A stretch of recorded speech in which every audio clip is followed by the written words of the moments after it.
Some dogs bark, some dogs beg. This one just waited until the girl who never spoke knelt beside him and whispered the words he needed to hear. I know what it's like to be left behind, too. The rain had stopped, but the air still clung with dampness. A German shepherd pup sat motionless beneath a gnarled oak tree, his fur matted and dripping. The frayed rope around his neck dug into his skin, forcing his chin low, but his eyes never wavered from the empty road ahead. He didn't bark, didn't whine, just waited, as if the person who had left him here might still return.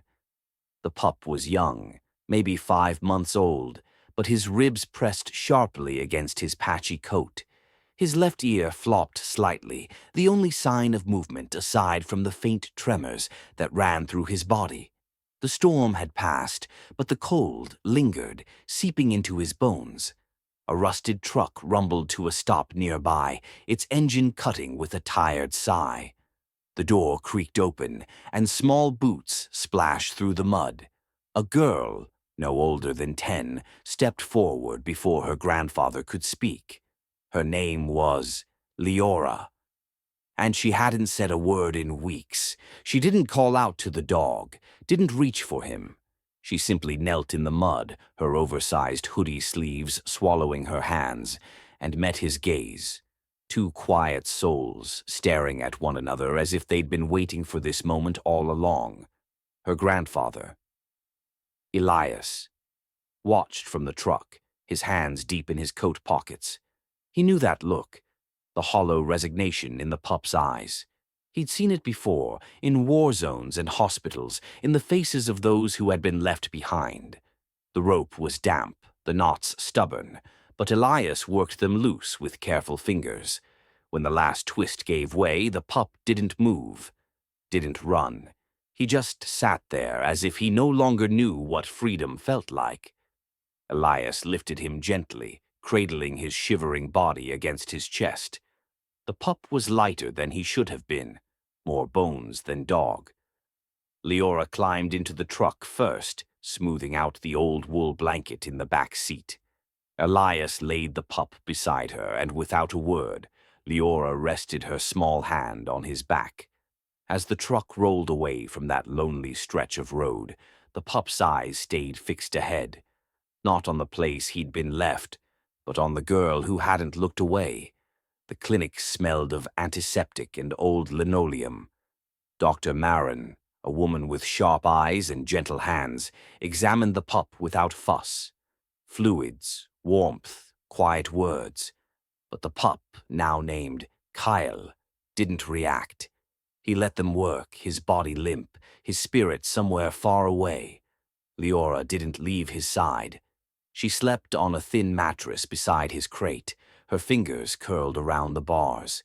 She didn't speak, but sometimes, in the deepest hours of the night, Elias would catch her whispering things too soft for anyone but Kale to hear. Days passed. Kyle ate little, moved less, but his eyes always found Leora. If she stepped out of the room, his head would lift, his ears twitching toward the door until she returned. Then came the storm. Thunder cracked like gunfire, shaking the clinic's windows. Kale bolted upright, his breath coming in sharp gasps. He scrambled behind the couch, pressing himself into the smallest corner he could find. Leora didn't hesitate. She crawled in beside him, her blanket draped over both of them. "It's okay," she murmured, her voice barely audible. "I know what it's like to wait through the storm and no one comes."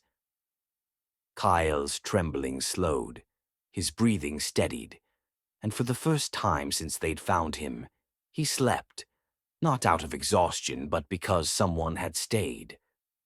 Morning light spilled through the clinic windows, clean and golden. Kale stood at the back door, his paws planted on the threshold like he wasn't sure if he was allowed to step outside. Leora tapped her knee once. A pause. Then, one step, another, and then he ran. Not far, not fast, just a clumsy, joyful loop across the wet grass, his tail giving an experimental wag. Leora laughed. A real bright sound, one Elias hadn't heard in months. Kale skidded to a stop, panting, his tongue lolling. He looked at her as if to say, "Did you see that?" And in that moment, something inside both of them shifted. They started visiting the Veterans Center, a quiet place where broken souls gathered. Kyle didn't perform tricks, didn't wear a vest. He just walked beside Leora, his presence a silent comfort. One day, a young woman, Sirene, a veteran with shadows in her eyes, reached for him. Kyle didn't move away. He pressed his shoulder against her leg, steady as an anchor. "Thank you," she whispered into his fur, "for waiting for me." Leora didn't speak, but she didn't need to. 1 year later, they went back to the tree. Kale sat where the rope had once held him, but this time he wasn't waiting. Leora tied a small metal tag to a low branch, 2 words etched into its surface. "We stayed." That night, as the stars blinked awake, Kale rested his head on Leora's boot, not out of fear, but because he'd chosen to. And Elias, watching from the porch, knew this wasn't a story about a dog who saved a girl or a girl who saved a dog. It was about two lost souls who had finally found their way home,